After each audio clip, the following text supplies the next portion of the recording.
उत्तर प्रदेश के चुनाव में उत्तर प्रदेश का चुनाव जो है 2022 का, वो एक नए मोड़ में है। और ये संभावना है, ये मालूम हो रहा है जिस प्रकार से सोशल मीडिया पर या जिस प्रकार से जनता का रुझान है, उससे ये साफ मालूम हो रहा है कि उत्तर प्रदेश में जो सरकार बनेगी वो गठबंधन की सरकार बनेगी।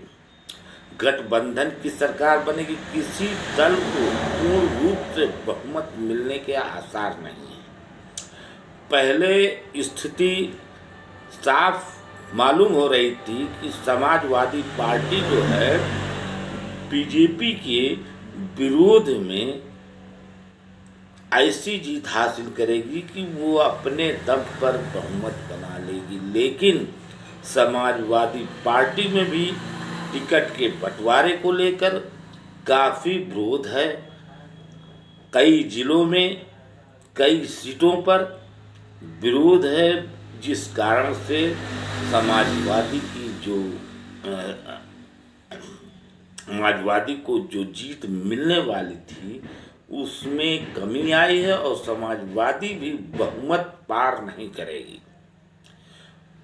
जो था कि बीजेपी के विरोध का वोट जो है समाजवादी को पूर्ण रूप से मिलेगा और समाजवादी जो है बहुमत में आ जाएगी, ऐसे आसार नहीं मालूम हो रहे हैं। समाजवादी के वोट में भी विघटन है, समाजवादी के वोट में भी विघटन है। समाजवादी के टिकट वितरण को लेकर काफ़ी इधर उधर विरोध है। उस विरोध के कारण जो टिकट इनका वितरण है, उसके कारण से बहुत सी सीटें हार सकती है समाजवादी पार्टी, और सरकार जो है किसी एक पार्टी की बनने वाली नहीं। बीजेपी को बहुमत नहीं आएगी।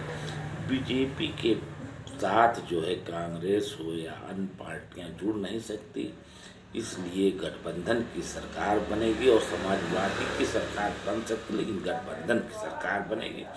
ये पूरी तरह किंग मेकर का काम जो है कांग्रेस पार्टी का होगा। किंग मेकर जो है कांग्रेस बनकर उभरेगी। कांग्रेस पार्टी में उभार है। प्रियंका गांधी की सक्रियता से कांग्रेस पार्टी के विधानसभा में कुछ न कुछ बढ़ोतरी होगी, कुछ न कुछ प्रत्याशी और बढ़ेंगे, जीत होगी, जिस कारण से गठबंधन की ही सरकार उत्तर प्रदेश में बनने के आसार हैं। बसपा जो है, बसपा की कोई ऐसी स्थिति नहीं मालूम हो रही कि ये बसपा जो है कि काफ़ी आगे निकले। बसपा भी उसी जैसे 2017 में उसी रेशियो में बसपा भी रहेगी। कोई बढ़ोतरी इतना होने वाली नहीं है। 2-1 सीट का इधर उधर घट भी सकती है, बढ़ सकती है, इतना ही है।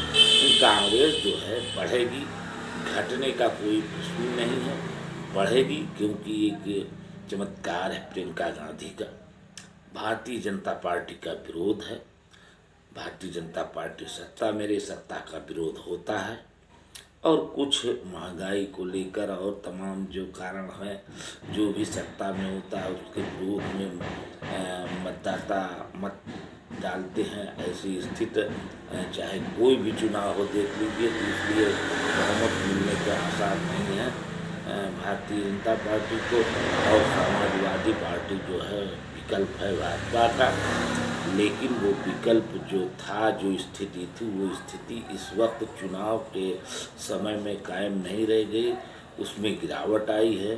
तमाम टिकट के वितरण में विरोध है, बहुत जगह विरोध चल रहा है। कहीं अल्पसंख्यक बाहुल क्षेत्र, वहाँ टिकट नहीं मिला अल्पसंख्यकों को, तो अल्पसंख्यक विरोध कर रहे हैं, उसका कई सीटों पर असर पड़ेगा। कई ऐसे प्रत्याशी हैं जिनको टिकट नहीं मिला, उनके कारण कई सीटों पर, जैसे सहारनपुर क्षेत्र में इमरान मसूद को टिकट नहीं मिला समाजवादी पार्टी से, वो कांग्रेस छोड़कर आए थे, तो कई सीटों पर इसका असर होगा। अम्बेडकर नगर में कई 2-3 सीटों पर इसका असर होगा। इसी प्रकार से मुजफ्फरनगर है, तो समाजवादी पार्टी का वो स्थिति नहीं आएगी कि बहुमत से वो सरकार बना सके।